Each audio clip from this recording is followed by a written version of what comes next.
Welcome to the Reinventing Education podcast. I'm Rob McLeod. This is a podcast for teachers, students, and parents who are interested in reinventing education. We here on the podcast, we believe the current state of education is a tug of war between three different values. Three very different perspectives about what education should be.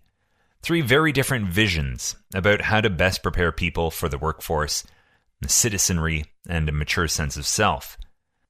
We've dubbed these three values self-discipline, ambition, and sensitivity. We believe we're seeing a new value emerge on the fringes of education. We're dubbing that new value development. The development value sees what each of these previous three values has to offer, takes the best, and discards their unhelpful baggage. This podcast is currently dedicated to speaking with those who are on this cutting edge of educational evolution, hearing about their practices, and together working to reinvent what we call education. Over our last 6 episodes, we have interviewed people that we see as being on the cutting edge of education. People that Bren and I believe are helping to articulate what this new form of education we are calling development could look like. So on today's episode, we'd like to look back at the common themes that emerged across these 6 discussions and highlight some characteristics of this new value in education called development. Now, if you're a fan of integral theory, spiral dynamics, or the work of Frederic Laloux, think of the development value as yellow, integral, or teal. First, let's just do a quick reminder of who we spoke to over these last 6 episodes. We spoke with Chris Baum of the Millennium School, a middle school in San Francisco, with Armin Sieber of the Integrales Tagesschule in Winterthur, a high school in Switzerland. We spoke with Traian, Anna, and Corina of the Alternative University, a self-directed learning culture in Romania. We spoke with integral education consultant Silke Weiss from Germany, educational leader Katarina Yasko from Ukraine, and Joran Oppelt, a parent involved in the unschooling approach in Florida. Now, each of these interviews helped highlight the beliefs, cultural norms, practices, and systems involved in this emerging approach to education. If you've not heard these interviews, you're welcome to go back and listen to them on iTunes or Podbean, or just Google us at Reinventing Education Podcast, and you'll find us in the first result that pops up. Brendan O'Leary, the other host of the show, who will join us in just a moment, helped summarize and categorize the themes across these 6 interviews. Now, in this episode today, we will dig deeper into each theme and try to connect the dots between these discussions to help better articulate the development value in education as it's emerging in real time. The 6 common themes we found were human growth, what school is and could be, learning, teachers, parental community, and the life-school connection. Now, these 6 themes are not revolutionary. Of course, we've often talked about these 6 themes throughout the history of education, but today we're going to look at them in a slightly more nuanced way and discuss some topics around these 6 themes that don't normally get discussed. I'm just going to go back through those 6 again. Part A being human growth and development. We're going to talk about both development and the importance of childhood and adolescent development. Part B, what school is and could be. We're going to focus in today on the beliefs on what school is, how school is responsive to community and learner needs, and leadership, becoming more horizontal within the developmental model. We'll also discuss learning, beliefs about learners, some new beliefs at the developmental value, what curriculum looks like, learning paths, the processes and models of learning, and talk about the difference between agency and differentiation. We'll discuss assessments and the actual learning spaces, the classrooms, and where the learning happens. Under the theme of teachers, the changing role of the quote-unquote teacher at this developmental level of education, as well as the teacher as an authentic human, stepping away from the role that they've had. Under parental community, we'll look at the family, home, school, home connections, the education of parents, and parents seeing changes in their children. And finally, under the life-school connection, we'll look at links to the work and adult world, and perhaps explore the, at times, illusionary boundary between school and the quote-unquote real world around it. Now, Bren and I are unpacking these themes and making connections in real time. Wish us luck as we reflect on our 6 interviews and discuss these 6 categories that emerged from them. Brendan O'Leary. Rob McLeod. I don't know what's about to happen in our discussion. This is ambitious. There's a lot we're going to try and get into by going back through 6 incredibly rich conversations, close to 7.5, 8 hours of conversation with people on what I would call the leading edge of education right now.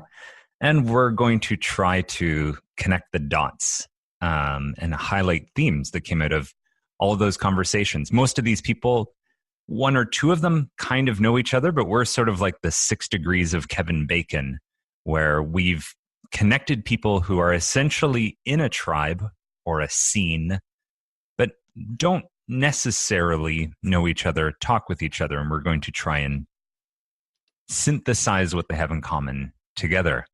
Easy task. Easy task. And I appreciate you setting up these interviews, and you have acted as kind of a fact finder and a seeker who brought kind of these people to my attention. So, and, you know, just hearing people who are doing this stuff day in, day out. Of course, we have our own educational backgrounds, but these guys, as you say, they're on the kind of developmental edge, these kind of developmental schools that we've talked so much about. They're actually aiming to live that. And it was really, really rewarding just to speak to those guys. And then listening back to the interviews, prepping for this kind of discussion, just like, you know, when you're in the moment and you're trying to interview somebody, and then you listen back to what they actually said with a little more clarity, it's like, wow, some of this stuff is just broadened my horizons of what can and is already happening. Yeah, these 6 discussions have been really good PD, really good professional development for me to take some things from the actual practices these folks have been doing, but also just to reflect on what I'm doing and juxtapose it or compare it with what we're seeing in these developmental schools. So you and I, we're kind of giving ourselves the challenge that we've got these kind of 6 or 7 categories of human growth, the school, students, teachers, parent community, and the kind of life school connection. And we're going to go through each, and you've helped to create excellent subcategories within each one. And we've kind of given ourselves the challenge that we'll try our best to, in a sentence, summarize what the developmental version of education, how it sees these things. Let me go back and try that one again. We're going to use the sentence, development education sees, and then we'll talk about one of our subcategories as this, as our challenge to summarize what we've seen. So, for example, development education sees assessment as this, or sees teachers as this, or sees the school as this. Yeah, and that's quite a challenge in itself with so much information, this kind of synthesis. However, as we've talked about before, the thing is, when you get to the developmental school, by its nature, there's not a one-size-fits-all. And so we're just going to have to throw some suggestions of what it could be. And then, again, that sets us up for more conversations about the ins and outs of what that might look like day to day. So one thing before we jump into it, teachers, myself included, and people within education, we have a tendency to say we're already doing that. You know, and I hold my hands up. I say it as much as I hear it, but we're already doing that. And so with a lot of these things, at first glance, it might look like we are doing some of these things in a school that's not developmentally minded, such as a self-discipline or an ambition-led school, or particularly in a sensitivity school, which is the closest, I guess, to a developmental school in many ways. But the context is really important of how it's being done and how it fits into everything else. And more than that, something that we'll get to in the very first part here, the underlying goal of human development or self-development being at the core, which it isn't in the other kind of paradigms of school. So if it looks like, oh, we're already doing that, I think we have to stop for a second and say, are we doing it in the same way for the same reasons and in a way that has that gives similar effects? I think that's the nuance right there. We might be doing things that look similar, but we might not be doing them for the same reasons. Because two people can do the same action and have completely different reasons behind it. And I think this is a nuance that we'll see throughout our discussion today. So should we launch into human growth and development? Human growth, self-development. So actually, although everybody in the interviews touched on it, it was Silke brought it kind of front and center, and Chris at the Millennium School, I think, spoke a lot about adolescent development. So if we just go back to the really big picture of human development, obviously you met most of these educators through your integral theory kind of circles. And so they're already coming from this idea that humans develop through stages, and each stage is another level of complexity. So that's a through line that goes through every single interview, that everybody kind of agrees or is on board with this idea that there are steps which we've already defined in our earlier podcast through the self-discipline, ambition, sensitivity valued schools. Did you want to speak something on this?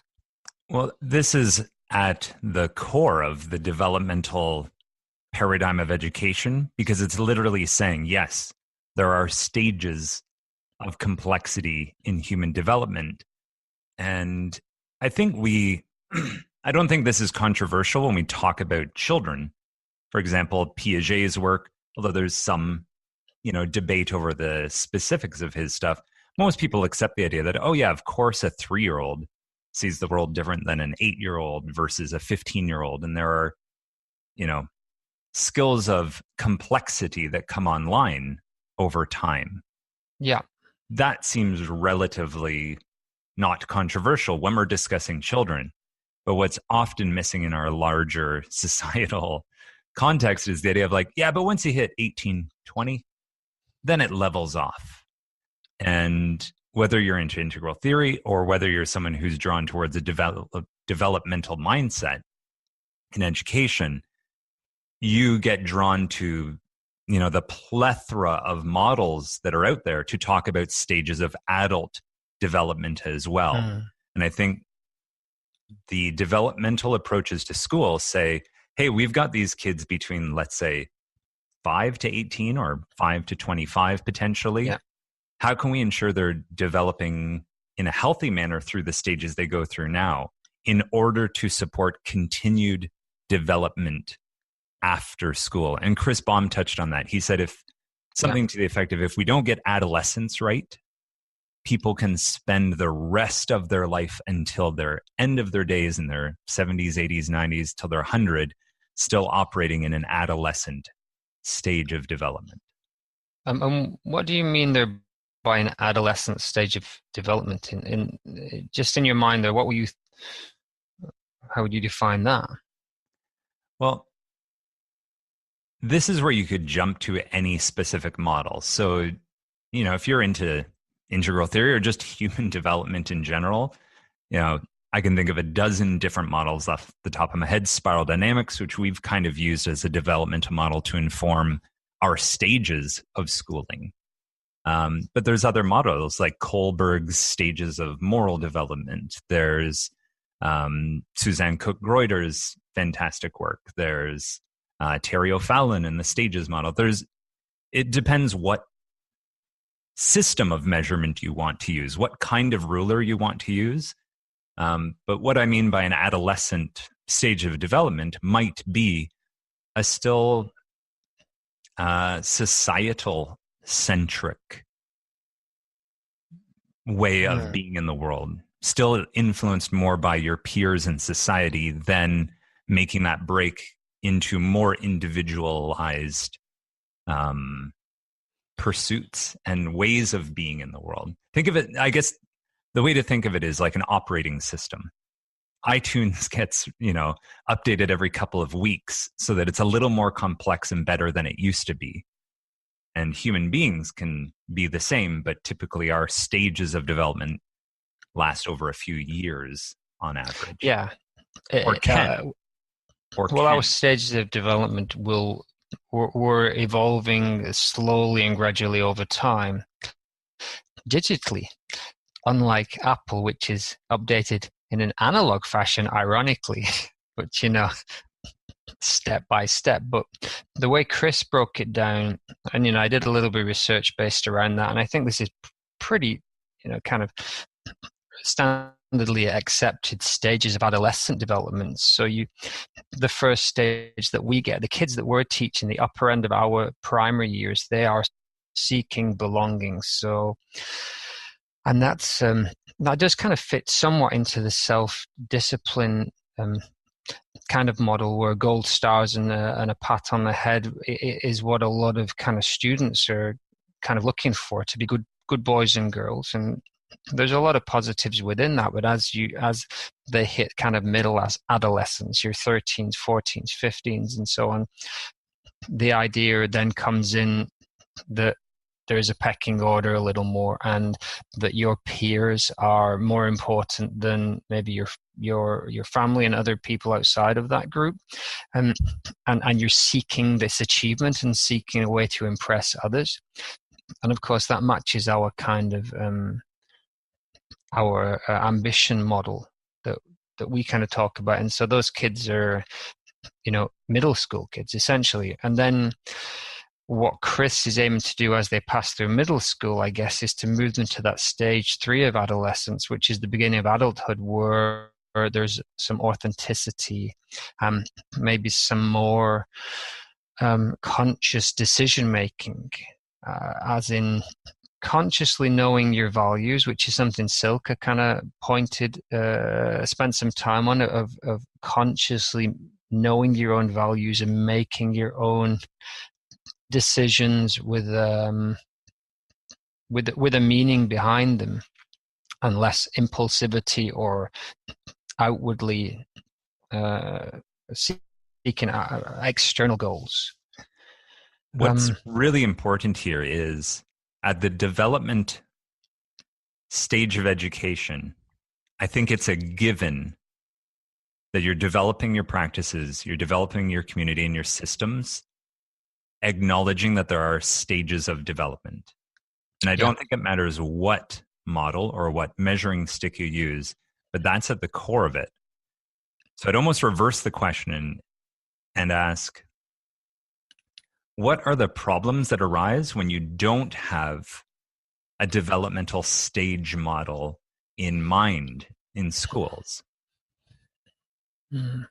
And I think what we see is a lot of well-intended, well, let's just do everything all at once.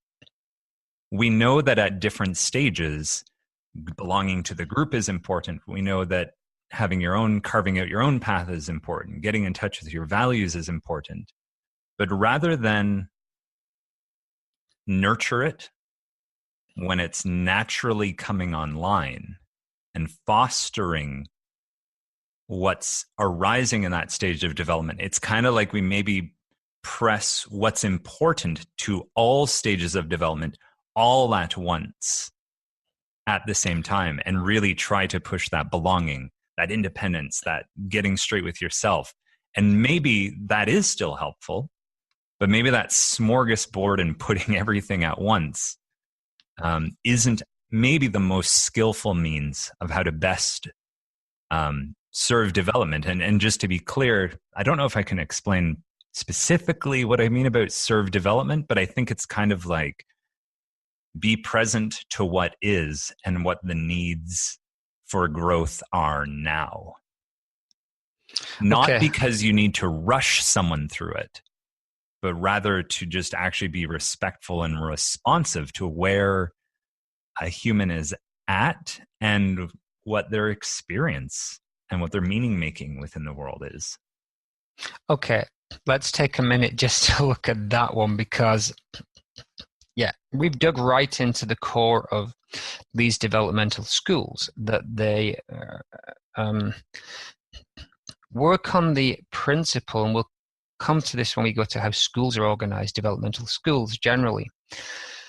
They work on the principle that what's happening right now and the needs that are arising or that are popping up in you internally and around you right now are the ones that you should spend the time and the energy working on. And the way it's described within school is just-in-time teaching versus just-in-case teaching. Yeah, explain the difference between those two. Okay, so just-in-time teaching would be we're in a classroom and some question or some emotional issue pops up. That kind of takes precedence over the other things so that we can address those wants, those needs emotionally and also academically. Now, that opens up a lot of freedom. And again, we'll dig into that more when we get into how teaching and learning looks within these schools. But obviously, if you're responsive to what's happening within your classroom or within your life, you have much more freedom and flexibility in what you do, and there's potentially more immediate meaning. The other side is just-in-case teaching, meaning we kind of know what you're going to need in 6 months, 1 year, 2 years, 10 years, and we're going to prepare you for that. Like, obviously, there are things that we do know that humans will need, and preparation is key. So the developmental mindset could, well, I guess this is my question, because the controversial idea here is that the just-in-time teaching or living is more important than the just-in-case. And in a traditional school, the just-in-case takes almost the other end of the spectrum. So what's your take on the kind of balance in life? Not so much in the classroom yet, but just in life with these developmental kind of circle that you work with. What is the balance? Well, I'd first go to addressing maybe what's an assumption at those first 3 stages of the self-discipline, ambition, and sensitivity, is I think they do see school much more as a means to an end. Like you say, you're doing this now because the payoff comes later, particularly in the ambition system. I see this popping up in conversations I'm having with 17, 18-year-olds in the high school I'm working in right now. And they're basically saying, this sucks right now, but the payoff's coming. It even pops up in the grade 7 class that I'm teaching in. They say like, yeah, I'm not really enjoying this, but I know if I get good grades now, later this good thing's coming. So there is a bit of that carrot on the stick. Like, well, I'm doing this now because the benefits aren't now. The benefits come later. And I think by sensitivity, you start to at least attempt a balance. Sensitivity is saying, Yeah, what's going on for you now is important. And we want to make sure that the projects we're doing in class do have personal relevance to you now. And we're also using these marks for down the road. The development approach to school, I think, shifts that barrier even more to, no, what's arising now is the most important thing to address now. Because if we get this I don't want to use the word right, but it's the only word that's coming to my mind right now. If we can get this right now, you will be healthier. You may have less Mm. problems down the road. Ugh, that doesn't feel right. Saying it? It is a controversial issue. It is a sticking point, and it's a sticking point for me as well when I'm living, working. The short term rewards, the long term rewards, the prep versus the response, and I don't think until you put it in a context there's an answer. So we're talking up in the clouds here, of course, and everybody knows you can either deal with the problems you've got right now, or you can work on bigger skills that will, help you in the future. And you're looking for some kind of magical balance of those. And it's like the thing about when you get to the developmental school, it acknowledges that and it puts it in a context. So I think until you've actually got a context like, okay, I'm actually in a classroom right now, and we're beginning to talk about the hero's journey and doing narrative stories, but what themes are arising within that. And then maybe there's something that pops up in left field that's kind of like, oh, okay, maybe we want to spend some time on this. And then we move back into that bigger picture that I know is going on there in the background. So it's kind of that, again, I'm putting it in a classroom context, but there, it's having that response to, right now I am making the decision in the moment, but I'm deciding to do something that has a longer term goal. Yes. And perhaps there's a shift in the sense of self. So in those previous three stages, there's this kind of idea of like, I am the person who's doing the thing so that I get the benefit later. I don't think a student in the developmental schools would word it this way, but I think the mindset that teachers are coming from is, yeah, that's partly true, but the you that gets the thing 10 years from now, 15 years from now is a different you, potentially.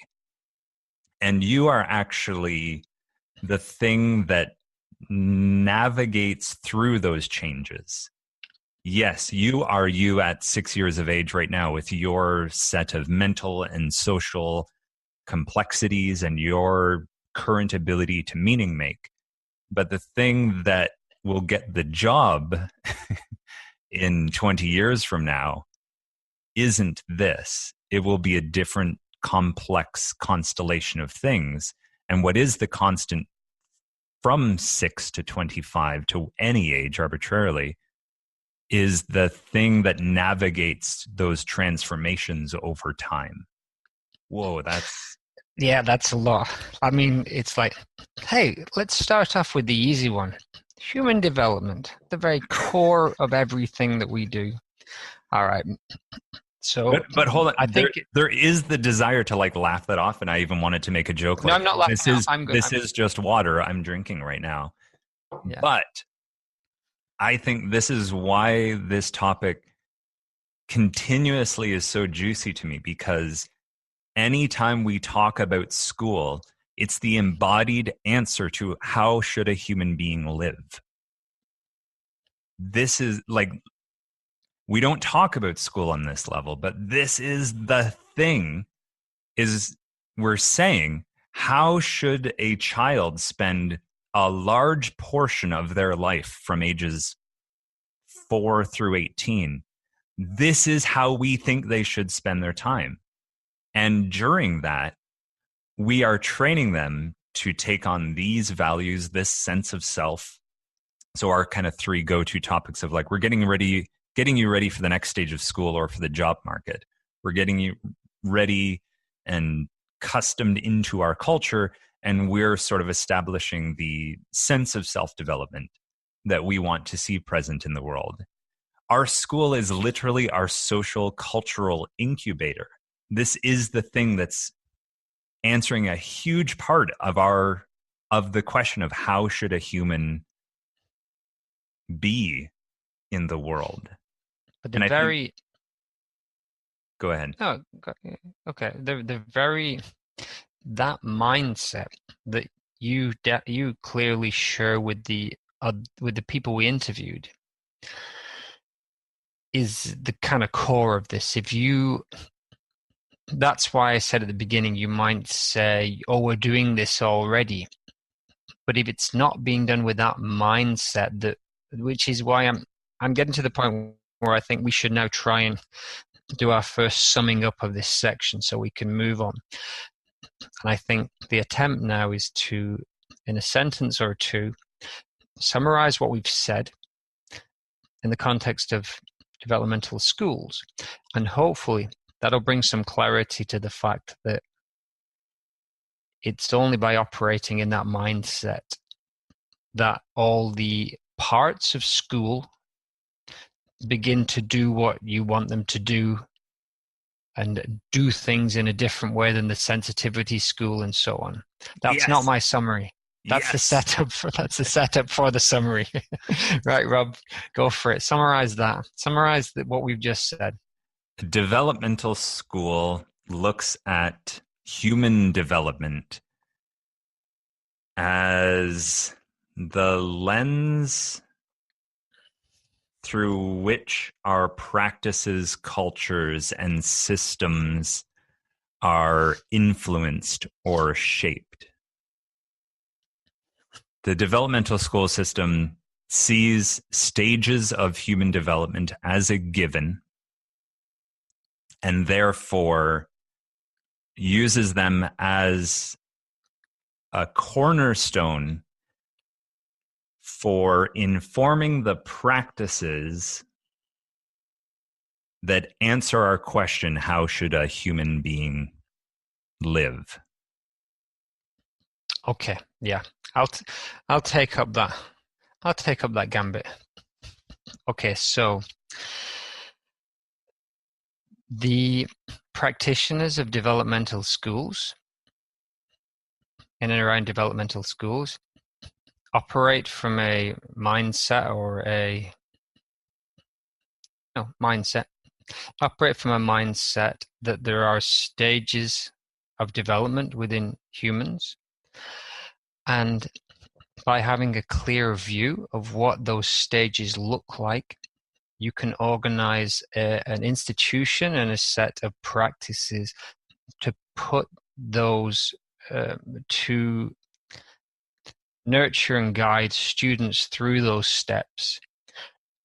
And what Chris said here, I'm going to press pause on my summary to say what Chris said again, which is, you said this before, an adolescent or a child will keep developing through these stages through these stages, and they will stop at the point that the culture around them and the people around them are at. They kind of average. So if you are in an center of gravity. Center of gravity is the term you've used before. So if you are in an ambition-led kind of system, that's where you're going to end your development. This does bring us to that kind of controversial idea that one is after another or one is better than another. Do you want to just talk about that? I've now abandoned my attempt to summarize. I think we kind of got it. Go ahead. No, finish your summary, because I want to address that and the idea of, I can already hear in my head a few people who'd be like, yeah, we're doing that. So okay, I'd like to address the importance of picking apart this developmental stage as being better, and people who might say we're already doing it. But finish your summary first. Okay. Don't edit this out, because this is gold. Okay. Practitioners of a developmental school work from the mindset or a set of beliefs that humans have stages of development, and they aim to set up an institution with practices that will guide and nurture students through these stages of development to the highest stage that they can possibly get to. I think that's the big picture as I see it right now. So back to you. So first thing, the potential controversy of talking about certain stages being better than others, because I feel my shoulders clench up a bit. Like, we're not Scientologists. This isn't some crazy like pyramid scheme of like, we got to rush people up stages. And the other thing that comes up is the obvious potential for people to use a sense of superiority, or less dangerous is the superiority, more is the like denigrating of people at lower stages. Clearly, this is a potential minefield, obviously. A few years ago, a friend of mine asked me about the importance of these stages of development. And he said, like, but ultimately, why does it matter if you develop or not? And somebody who maybe has like a worldview or metaphysics around, a certain set of spiritual beliefs might like, oh, we're unfolding this or that. That's not where I come from on this. I try to strip it back one stage further, where I'm like, well, regardless of your metaphysical beliefs or how you think this whole thing is set up, later stages of development allow you to suffer less in unnecessary ways. Typically, one of the downfalls of earlier, less complex stages of development is that, let me preface this by saying, every stage has its benefits and its drawbacks, and every stage has suffering at it, but likely suffering for different reasons. So my answer to my friend when he said, why is development important, is I said, you have the potential for less unnecessary suffering, if you want to put it that way. And you have the capacity and potential for more tools in your tool belt, more receptors for connecting with more of the world. And I know that sounds a little wishy-washy and hippie-ish, but I literally mean the higher stages of development hold within them higher capacities for interpersonal skills, higher capacities for moral reasoning, higher capacity potentially for cognition, perspective taking.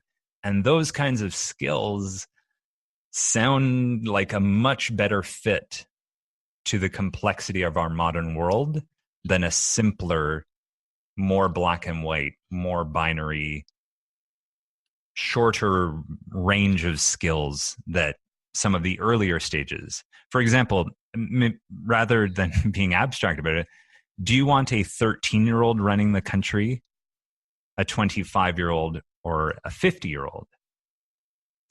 Assuming that they had actually been maturing and developing over time.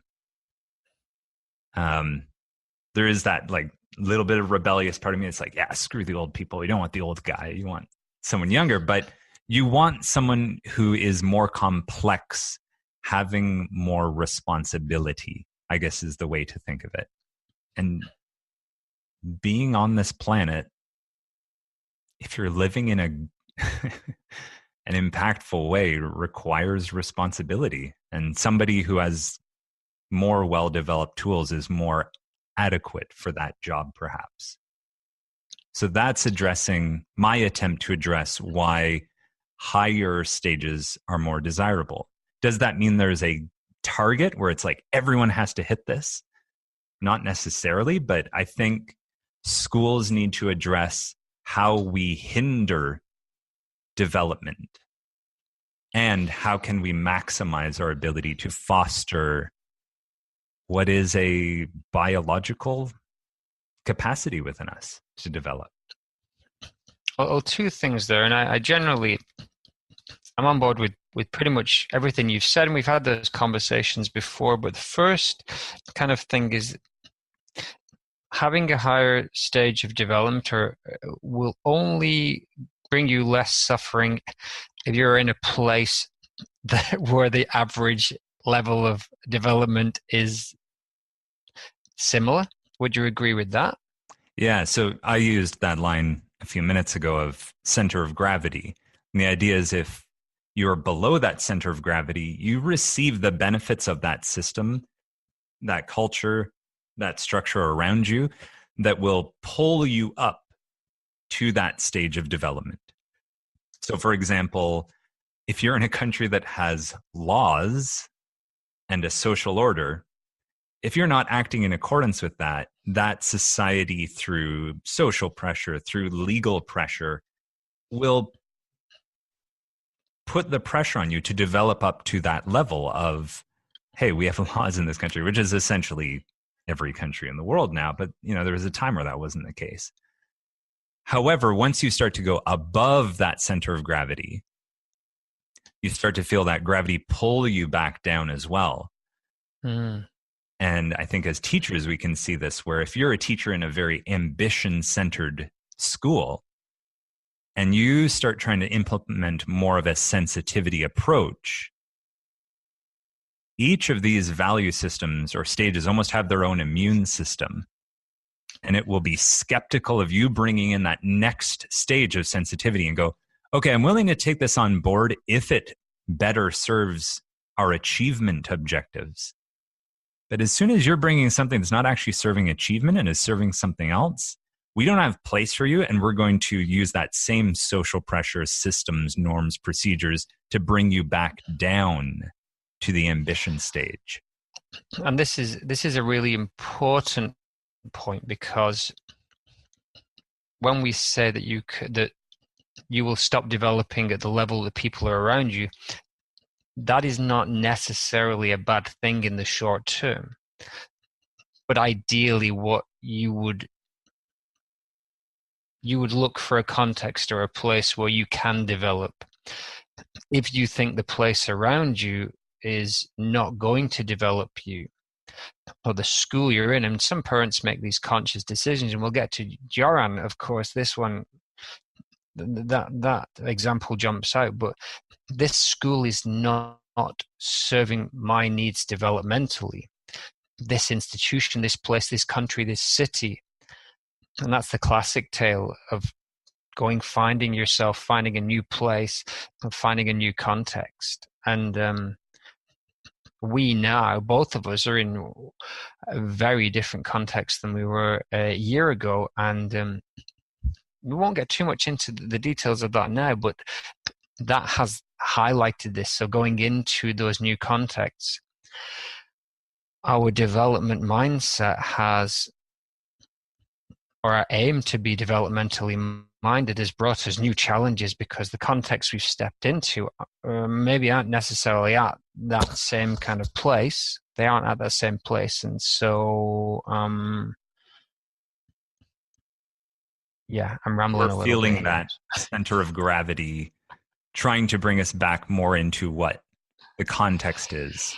It's kind of that. It's kind of like, I'm trying not to say that over and over again, but it's kind of a key point that this school system, as we try to build developmentally minded schools, or if you're a hacker inside a school, the culture of the school will absolutely determine how these practices are received. And I keep saying this kind of line because I really think it is truth that, culture eats practice. So it's a business culture. It's a business strategy. Culture eats strategy. Culture eats practice, or culture eats strategy is another way to say it. So I bring a new practice or a new strategy into an environment where it's not the right place for it. Contextually, it's not right. And this is within all institutions. You bring some new ideas in. Sometimes it's the right time and the right place, and they set off and they spread like wildfire through the institution. But far, far more commonly, bring in a new practice and it tanks, or it bombs, or it is very badly received, because the culture of the school, the way that the culture of the place, the way that we interact naturally at that time, it just doesn't gel with that new strategy or that new idea. And so it will just be ripped apart. It'll be ignored or destroyed. And so this is, I think, our ultimate narrative we're trying to push in this podcast, is this idea that what we're calling education, we're using one word for it, is actually at least these three different values in a tug of war, in a battle for what practices education should embody. And we're seeing self-discipline, ambition, and sensitivity fight it out over how we define education. And each three of these has very different ideas about the practices, the procedures, the kind of culture, the kind of beliefs about a teacher, kind of beliefs about a student, what is meaningful work, or just what is the work within a school. We're seeing this battle play out. And what we're seeing is like a fight between these centers of gravities. We're seeing the fight between each of them trying to pull the universe of education back to itself and say, no, you do things like this. But because all three are on the playing field right now, it's not going to equal out. And who knows, there may be one that comes out as dominant, but I think the game is way too complex at this point for a winner take all. And development brings in the narrative to point out, hey, we've got a developmental stage to explain this. There seems to be three different stages fighting over what education is right now. Here's our take on this. And I know we'll get to this in much more detail later, but the developmental model, the developmental stage of school can take a step back from this game, can take a step back from this tug of war and seeing these three very different games happening on the same field, and can say, hey, all three of you have something to bring to the table. All three of you are doing something right. But all three of you have huge blind spots, and all three of you have huge drawbacks. And from this developmental perspective, because we can articulate or see these things, we can say, all right, I'm going to take the best stuff from self-discipline, but leave all this junk over here. I'm going to take the best from the achievement approach and cut out all this garbage. I'm going to take the best from sensitivity and get rid of the rest of this, and just keep the pearls or the huge jewels, the wisdom that each of these three have brought out. And I think in that sense, hopefully that's an example of not denigrating these previous stages by us self-proclaiming that, yeah, we're at this developmental stage for sure. But going back and seeing the benefits of each rather than getting in another fight. And this is, I think, the key difference between developmental schools within this concept of the developmental models is we're not bringing another game onto the field, and we're not trying to be another person pulling at the rope. We want to step back and say, hey, do you notice there's three different things going on here? We don't want to be the fourth party. We don't want to get into a tug of war as well, although I guess secretly we are kind of with our center of gravity. But we're saying we don't want to add another combatant in this. Can we offer a tool to help maybe balance and draw from your strengths? So if you were trying to work out, like, speaking to somebody in education, if they had or were approaching a developmental mindset, the key question would be, and I've asked this to kind of a lot of people in different ways, is to what extent do you agree that there are 3 or 4 clear different mindsets going on in education right now? And then if the answer is, okay, yeah, I agree, I accept that there's 3, I agree with your definition, then the next step would be, okay, if each of them has healthy and unhealthy parts or versions, how can we build an institution that takes the healthy part of all of these, and this is something Armin, when we get to his description of teaching and learning, how can we then be explicit about matching those best parts, those healthiest parts, to the needs of individual students at certain times in their kind of learning journey or school life? So I think maybe that's a good time to jump into Part B, which I came up with a whole bunch of different titles, but do you want to wrap up Part A first, or are you ready to move on? Yeah. 2 quick things. And I do still want to get to this idea of people who might say, yeah, but we're already doing this. Yeah. One point, again, just to make from this stages model, is most stage conceptions, most stage models have the belief that the only reason the next stage emerges is because it's answering the deficits of the previous stage. And I forget, I know the quote I think has been misquoted as being from Einstein, but you can't solve problems on the same level of consciousness that created them. The idea that the next stage emerges because it has answers to what the previous stage can't solve or negotiate. And over the 200 or so years of public education, we first had a self-discipline approach that over time eventually revealed its shortcomings. And the ambition approach emerged out of that to solve the problems that the self-discipline approach wasn't solving.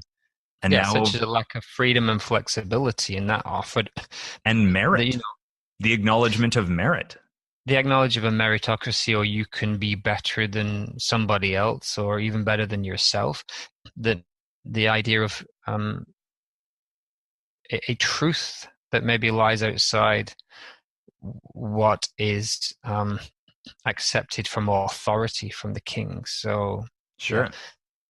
And I would happily go through like 50 other examples right now, but we'll cap it maybe there. I just wanted to drop in a couple there for people who maybe hadn't listened to the earlier episodes. That we have a full episode on each of these kind of paradigms, these stages, and we go through in great depth how they emerged and some reasons why we moved on to the next step. But please continue.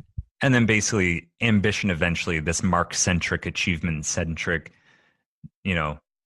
theoretical meritocracy eventually has revealed its shortcomings. And we're seeing that more so, I think, now than ever with criticisms of education, as education is largely rooted in this ambition paradigm. And we're seeing the emergence of more and more of this sensitivity value in schools everywhere.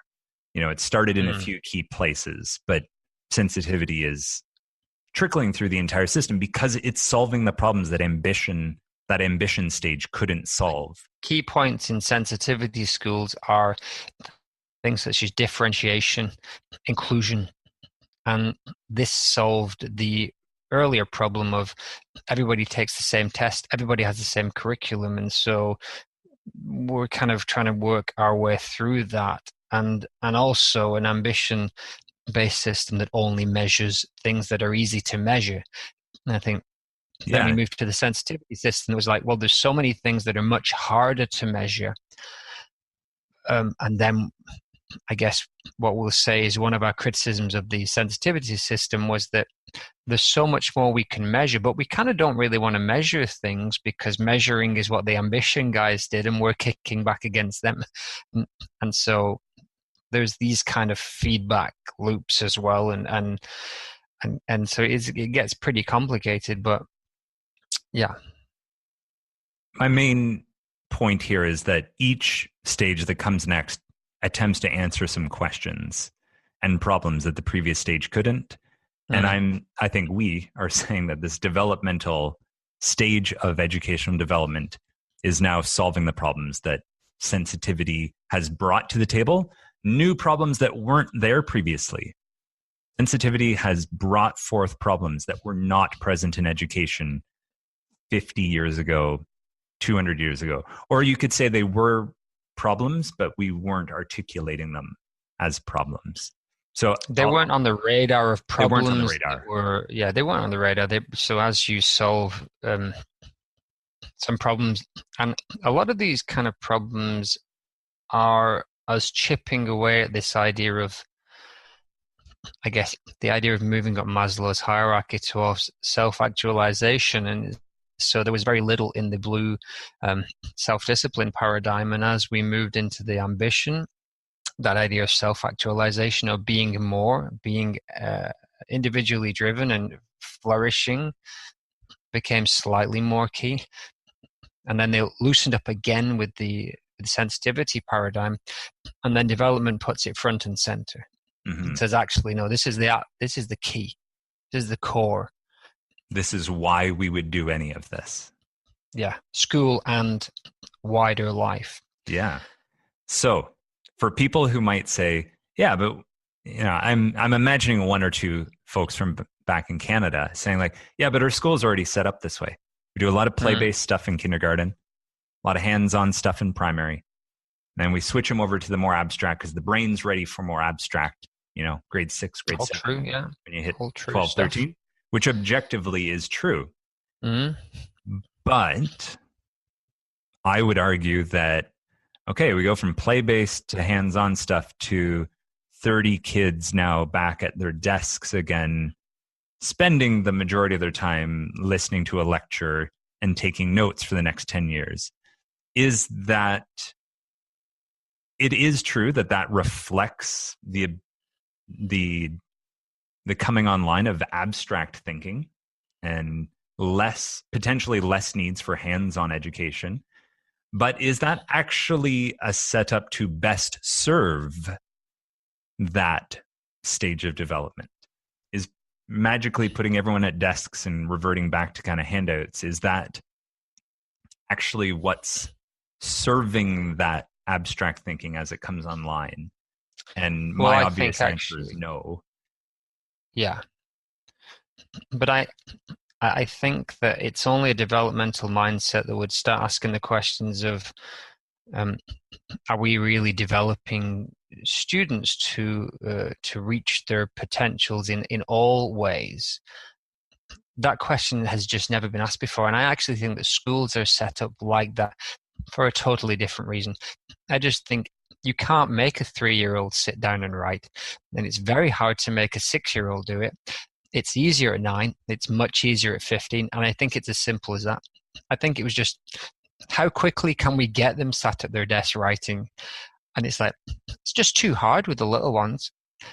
And that's a somewhat cynical kind of take on it. And it's way more complex than that. But I also think that it's only recently that the question's been, is this the best way to develop these students? It was more just, this is the easiest way to kind of get them to eventually pass out of school, either through testing or earlier than that, just because you finished the number of days you had to go to school. So I think it's that question now is in these developmental schools, and developmentally minded teachers and leadership are asking that question. So that's a different question. And so I think the key, again, to ask yourself as an educator, ask myself is like, am I doing this action or setting up this system because developing students holistically across in all ways is the goal? And that will then serve them in society as citizens. It will serve society as a whole. So development clearly has its own agenda and its own state of mind, but it does not dismiss the other three in the way that the other threes potentially do. Mm-hmm. So and it's last point from me on that. Another last point. Another last point. The final Who tour. The final tour of the band The Who. My last point here is, I think that is a trait, and this is an oversimplification, but I think it's more true than not true. Educators at those 3 first stages of educational development, self-discipline, ambition, sensitivity, if you're not in their boat, if you're not at their stage, there isn't that nuance or those shades of gray. It's kind of, you're either with me or you're not. So someone in ambition, who's mark-centric, achievement-centric, looks at the previous stage, self-development, but it doesn't see a previous stage. It sees something that's wrong. It's not serving marks. And it looks up to sensitivity not as a next stage, but it sees it as ultimately not serving marks. It kind of does some other stuff, but it doesn't have marks and achievement and merit front and center. So it's also wrong. So it's not as good. It's not binary. as good. Yeah, it's not as good. It's binary. Self-discipline sees itself as right and sees achievement and sensitivity as wrong. Ambition sees itself as right and sees the other two as wrong. Sensitivity sees itself right and sees those previous two as wrong. And I think that's the like developmental linchpin, to go back to your point of, if you see someone who's in the sensitivity mindset already and maybe dipping into that developmental, and you ask them, hey, can you see these three? When you point out, they would probably say, yeah, I can. But I think until you move out of that idea that, and something that's not already in alignment with my ideals is wrong, you're still back in sensitivity and not yet into that developmental model. And I'm partly copying that just off the spiral dynamic stage model, which basically says up to this kind of teal yellow integral stage, you see your stage of development as the ultimate one, and all other stages below or above have something wrong with them. And this developmental stage is the first one to map out these stages and go, oh no, like everybody's got something worth bringing to the table here. And I think to me, that's like true diversity, is like, there's a wide range of stuff each of these is figuring out and is doing really well. And there's stuff each of these is really screwing up. And importantly, it doesn't mean everything's right. Yeah. Everything's equally good, which is one of the criticisms, I guess, of someone who maybe doesn't fully understand that developmental mindset, that this just means that every single answer is equally valid. Well, no, the developmental stage, that could be a criticism of the sensitivity stage of deconstructivism, and this what is sometimes described as a nihilistic kind of postmodern kind of like view of things, where every single thing has so many multiple options and varieties, and every single one of them has value or even the same value. Now, that mindset really doesn't exist in the real world in any way I've come across it, but theoretically it's there. The development mindset would say, no, some things are better than others in certain contexts. Some things are more right and fit better in certain contexts. But one very final, fifth final point is that just because you have got to the point where you can see the framework, or you believe that the framework exists, because it's a belief system at its core.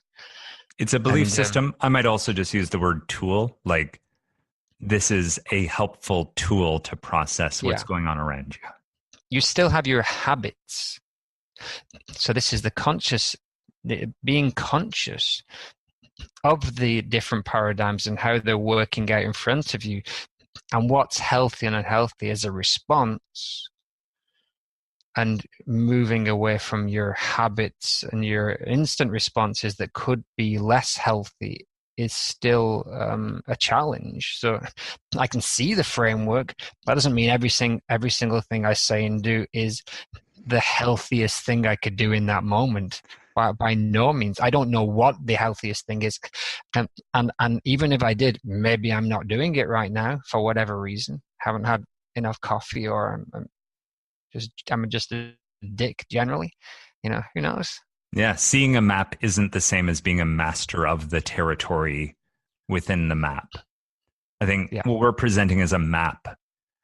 You can lay onto the complexity of education and simplify it into these kind of categories to make it a little bit more digestible and functional for how you interact with people.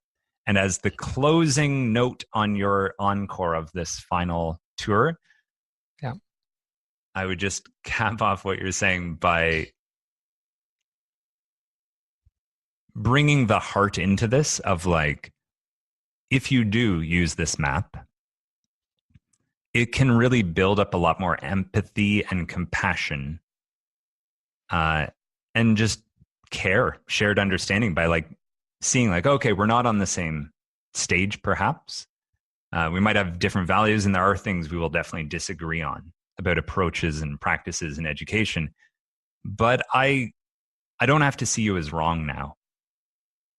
A couple of years ago, speaking from my own personal experience, I can see where I was more in that sensitivity value, maybe in my first few years in education, and I saw the others as wrong. And it was like, no, you guys are being unsensitive jerks to these students in the class by putting all this focus on, marks and blah, blah, blah. Like the students' well-being and sense of importance is the most important thing. And anyone who's not doing that is wrong. And I can see in the last 10 years over my personal stage development potentially and just development as a teacher who's into this, I can see now that like, oh no, I get that I was doing that too. And you're talking. And now when I speak to someone from self-discipline or ambition or sensitivity, my heart can kind of open up to be like, yeah, no, I at least have a taste or at least know the ingredients of what matters to you. And not in a manipulative way, but I want to speak to that. And I want to get that that's where you're coming from and not make that wrong. But be able to interact with you in a mutually beneficial way. Mm. And to be clear, you were judging their mindset. Yeah. Because there are still clearly some very unhealthy and wrong actions done there. Yeah. But we're not saying like individual actions. Of course, there are really terrible things you can do from any mindset. Yes. We're just talking about the mindset as a whole. The sensitivity paradigm would probably see the self-discipline paradigm in its entirety as wrong. Mm-hmm.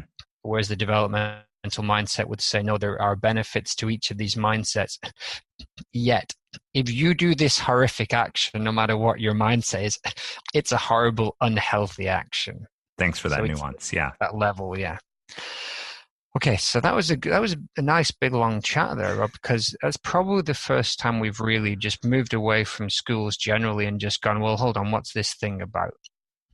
And we could obviously go on for much longer and dig into some of your work as an integral coach, which brings in more of these tools. But we've decided to go with this stage model as one of our tools. So the next section, I just originally just put it as schools, meaning the institution of schools. But clearly what we mean is developmental schools, like the institution of developmental schools, because we're more or less describing schools that are already at or trying to be developmental. In many cases, of course, with Katerina, she talked about a lot of schools that were moving out of self-discipline and into ambition. But most of the other kind of conversations we had, and even Katerina's obvious, her own mindset and the way she does her practices was developmentally minded. But so I kind of tinkered with the words. I don't know if you've seen this since I did this, but the first little mini section here was like how schools should move towards being developmentally minded. So a lot of people talked about what they're doing in their schools and kind of what a school should do to be a developmentally minded school across the institution. One of the subsections of that was this idea of being responsive to needs and how, say, Chris's school or Armin's school, or how Silke would introduce a response to the learner's needs. And then the third little subsection was this idea of moving towards a horizontal or a more community type of leadership, which is something we've talked about a little bit. And obviously the podcast being titled Reinventing Education is kind of related to reinventing organizations, the Frederick Laloux book that you introduced me to. So I guess we can touch on those three little areas, starting with just what is a developmental school in the bigger picture. So, if you're familiar with Frederick Laloux's book, Reinventing Organizations, this is, I think, the first semi-pop culture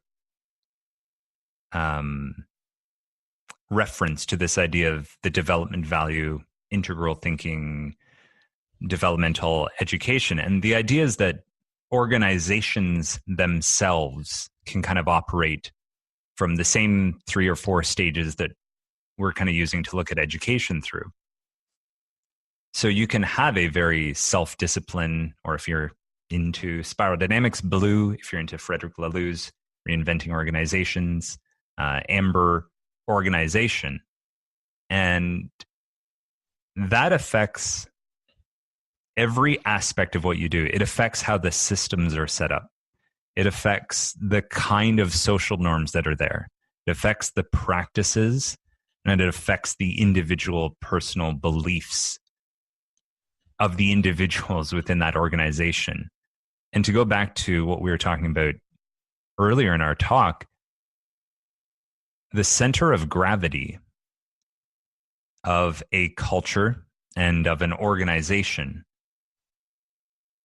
acts as the immune system and either pulls people up to it or pulls people back down to it. When looking at schools, the school itself is operating from one of these value systems. There are definitely self-discipline level operating schools. There are ambition level schools. There's sensitivity level schools. And I mean that in every aspect. It's literally like putting a colored set of glasses on, and everything you see has to get processed through that. So this includes every level from the organization of the hierarchy or power structure, how you move up or down that structure,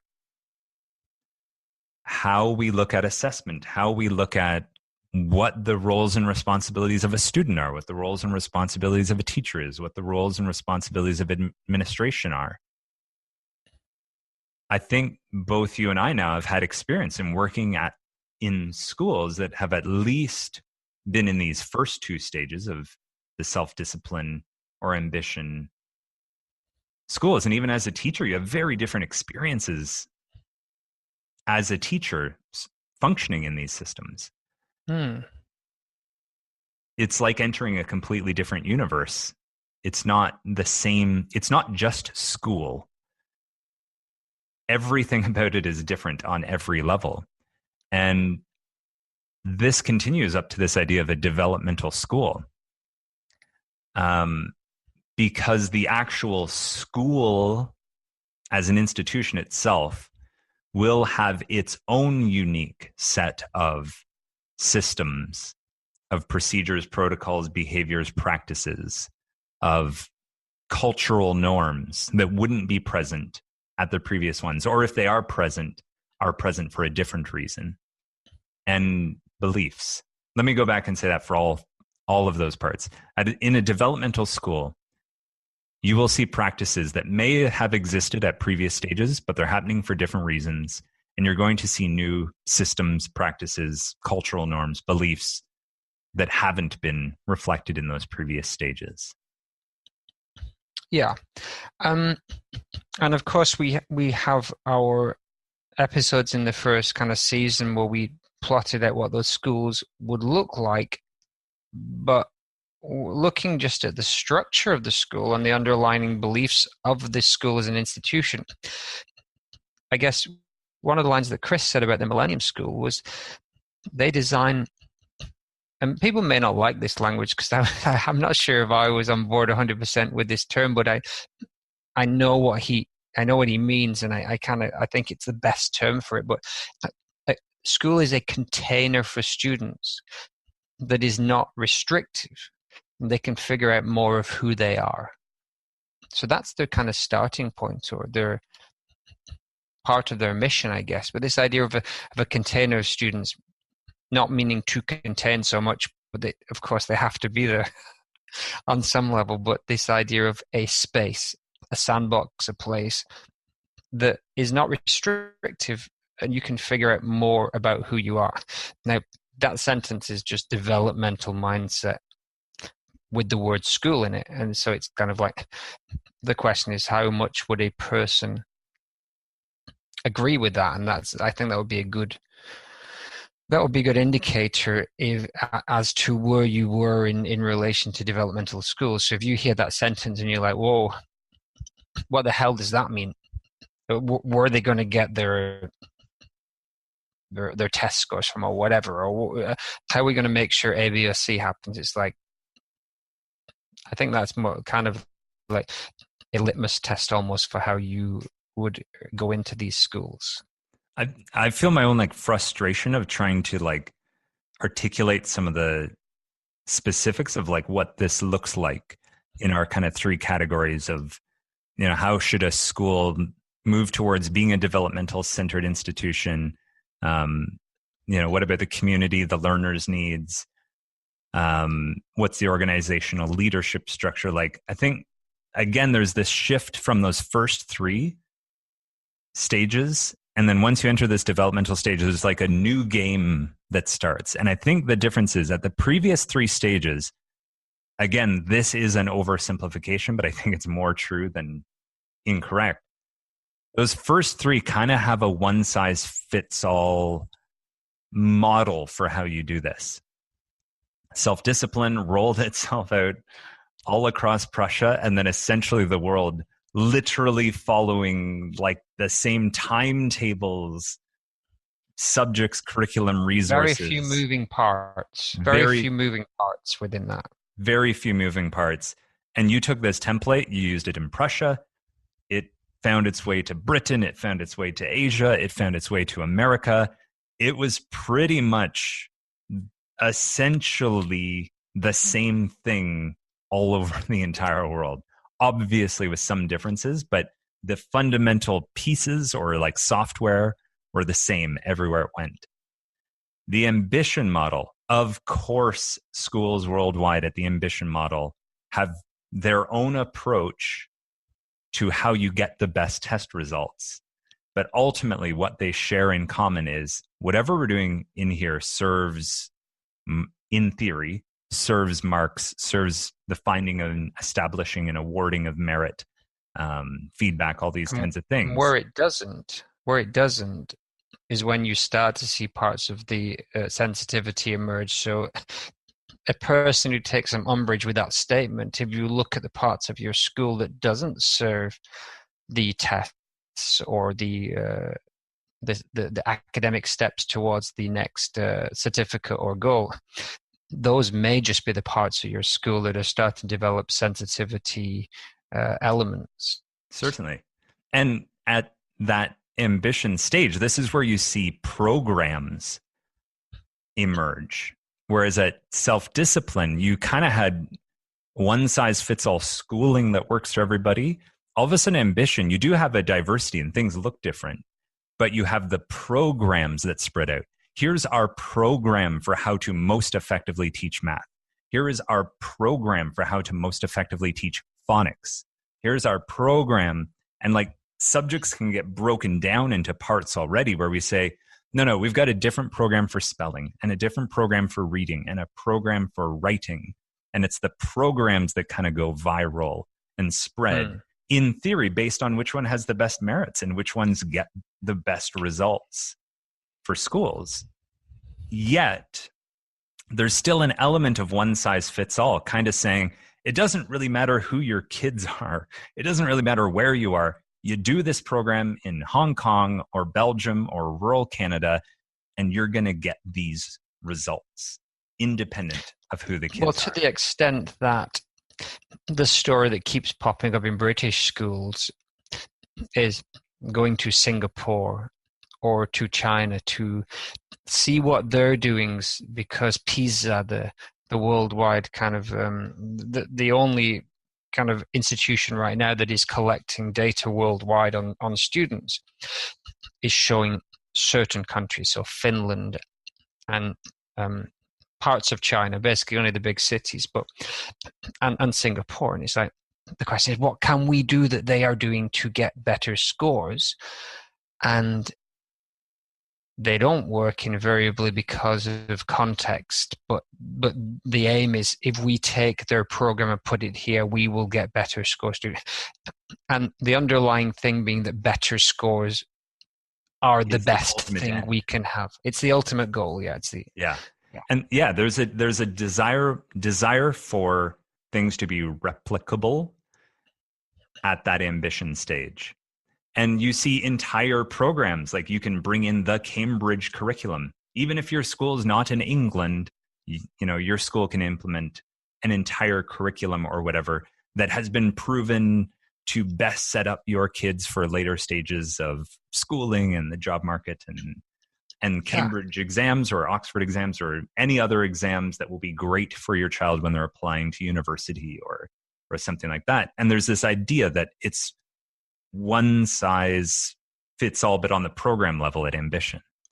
And then with sensitivity, you still have one size fits all things. And I think both you and I have tons of praise for the IB, the International Baccalaureate System, which from our discussions, for all intents and purposes, is the best embodiment of this sensitivity value done pretty thoroughly and pretty effectively within education. It still definitely draws from the ambition system. It's trying to meet the, hey, we still need to mark things and give grades values. But to some degree, yeah. But you can go to an IB school anywhere in the world, and that's one of the appeals of it. Hey, you're working in Brussels for a little while. There's a few IB schools here. Don't worry, you're moving to New York next year. Your kid's going to transfer seamlessly into the IB school there because it's one size fits all. And no matter where you go in the world, it's going to be the same thing. The huge difference once you leave those first three values into development. Well, let me pause you there for a second if I can, because I want to just dig in a little more into how sensitivity is a one size fits all, because I will give it to you that an IB program is more sensitivity needs oriented in many ways, with inquiry based learning, and there's a lot of differentiation openness, and actually a lot of their documentation it's starting to push towards a developmental mindset. And I'd like to have more of a discussion on that at some point, where the IB, especially in the primary years program that I work in, is moving in some areas towards this, and in other ways is doubling down on ambition or even sensitivity to remain relevant within certain markets. But on the surface of it, sensitivity doesn't look like one size fits all, because now differentiation's been introduced. We're deconstructing the curriculum. And I haven't thought of an answer to this question, but do you really think that sensitivity led schools in this sense? Not that we have many that are really sensitivity led, but let's think of the ones that are most sensitivity led. Do you really think they are still one size fits all? Well, I look to the first two examples that come to mind are my own experience from teaching in Ontario, which arguably Ontario, Canada, was largely moving towards this sensitivity value of differentiation was at the core of what you do. Essentially, if you're teaching the same thing to everybody in the class, that's now wrong. There's something you are not doing right now as a teacher. There's no way all those kids need the same thing from you. Put them into groups by ability level, meet them where they're at their zone of proximal development. On top of that, you were seeing a move towards a more deconstructed curriculum away from specific capacities towards more generalized skills. But even in that context, and I'm not like it's an impossible situation, because of course, as soon as you try to expand it beyond one school, I can default to the argument of like, oh, it's one size fits all. And I'm not trying to be nihilistic or just use this to make my argument, but essentially it was those same skills province-wide and mirrored in other provinces across Canada. So there is this idea of let's replicate what we're doing so that whether it's downtown Toronto or rural town of 500 people, that doesn't matter. What matters the most is these core values, these things are what are being taught, so that the kid And who's I think in that's Toronto and Northern Ontario, they get the same thing.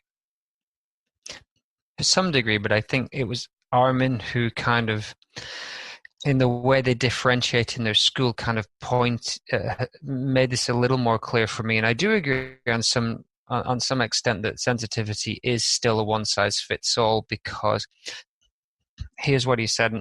The way he differentiates, and again, we'll come back to this, and I'm guessing this is going to be in the second part because we're going to wrap up very soon. But this blew my mind because they differentiate within the same class with potentially the same tasks, maybe levels of task, but essentially the same task. They differentiate on what type of learner you are. I am a self-disciplined learner. I need you to be strict with me. I need you to give me a clear set of steps that I will follow. Or I'm more ambitious. I want to work with other people and collaborate a little bit and have some freedom, but I still want a set of criteria on how I can achieve and win this kind of like project. Then you have the sensitivity kind of person who's like, I want to work by myself and collaborate as and when needed, but I want to have a project that's mine and I want to set it out and have this independence and work through it for my own development to some degree. But it's like, those are the three kind of like systems. And then the development system would say, those are all one size fits all because you can just slot yourself into any of those three. Like, I've got a project that I'm unfolding myself, or I've got a project that's clear criteria for success, probably set by somebody else, or I just have a clear set of steps and rules. And so those kind of just exist, those three kind of frameworks. And I guess what Armin's doing is saying that you want to decide which of those three is best for you at this time. We're not adding another one. We don't have one for development that says this is how you do it. There are those three models that we know right now, and you choose the best one for yourself in context. Yeah, and this is the reoccurring theme, I think, of the developmental stage, where we're saying we're not bringing a new tool to the workbench, we're bringing a tool belt. We're taking those three previous stages and holding them as tools that might be the best tool at different times. Not a hammer is what we use at all times, no matter what. And you and I, we've often used the analogy of like three dials. So when do you turn up the self-discipline? When do you turn it down? When do you turn up and mix some ambition with sensitivity? And then when do you pull one of those out? It allows more flexibility and fluidity. And this is that, I think, I keep doing this weird little face and hand gesture on the screen as I'm trying to say this, but there's this monumental jump that happens between these first three stages and the development stage of, sure, there will be parts of this that can be replicated somewhere else, or you could try some of this for sure. But this institution of the school is a self-organizing entity. And I think the alternative university in Romania is a fantastic example of that. Yeah. Where that to me sounded less like a school and more like an organism.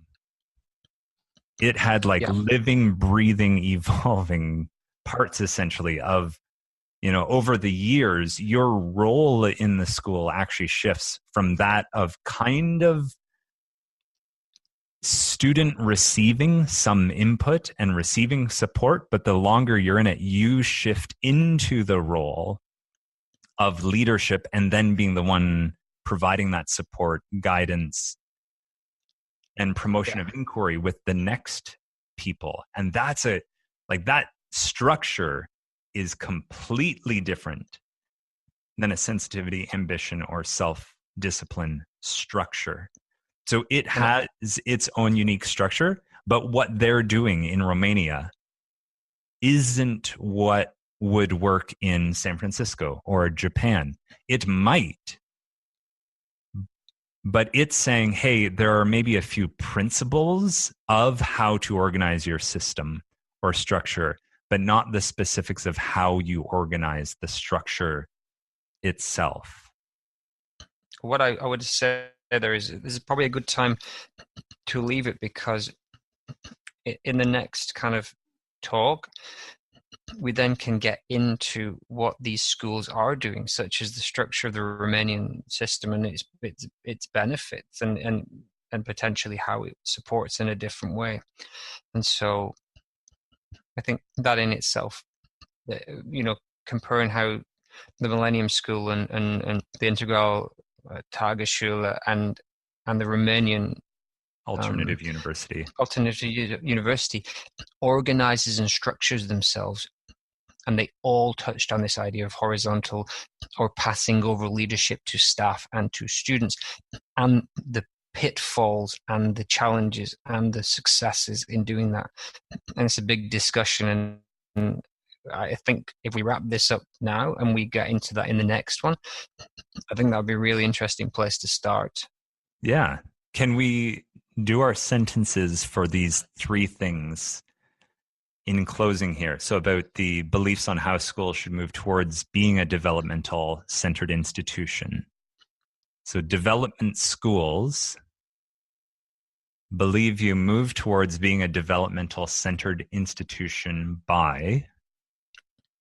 Well, I would say I'm going to jump in and put a cliffhanger in here, because I think until we've really dug into how those three schools in particular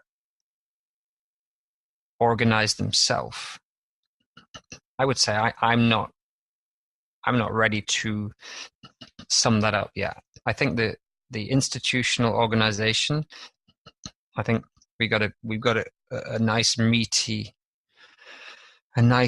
topic there to get our teeth into. I